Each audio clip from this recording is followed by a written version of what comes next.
I think the role of the learned society in science education and development is one which everyone should appreciate.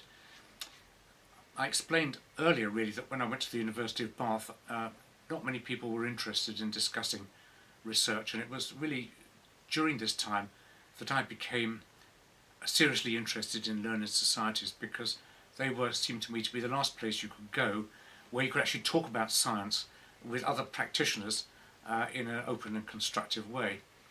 I'd always been an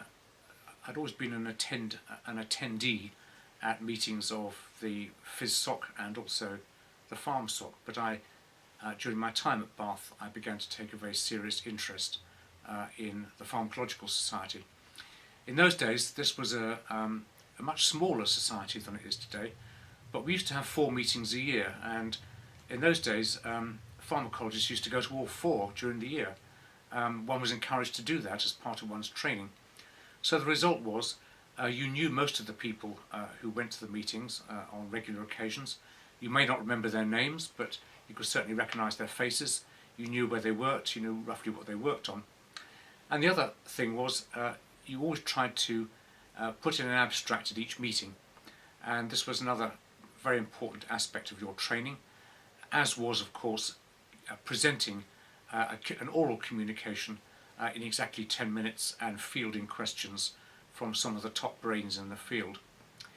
But it was more than that, because these societies provided a sort of a cradle for the development of younger members, and more senior members of the society often acted as mentors for younger members, and would often, for example, telephone them and say, "Have you seen there's a good job going that would just suit you, or would you like to come to my lab? I've got a demonstration of another bit of equipment." It was very, very friendly and open, and there was a lot of interaction between those two halves of the membership.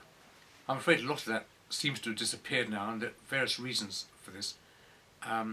Many learned societies have reduced the number of annual meetings, so that's one reason, so you don't get to see people so frequently. The second reason, I think, is that there are so many more meetings to go to these days. For example, when I started out as a young pharmacologist, you went to 4 meetings of the BPS per year, and to IUPhar once every 3 or 4 years, and that was your quota of meetings. But now there are so many, no one can afford to go to all of them, so you have to be very selective. And I think the important thing about learned society meetings, and probably about all meetings actually, these days anyways, you don't go there necessarily to learn things, because if that's the case, you might as well stay at home in your office and read papers on your PC, or download something off PubMed or something and read it.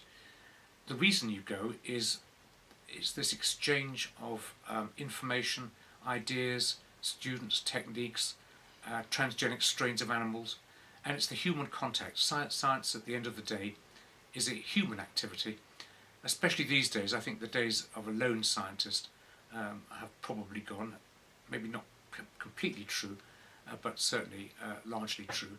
And most science is done in groups these days, and actually often in worldwide consortia. Just look at some of the genetics papers that have come out recently with 100 authors or something.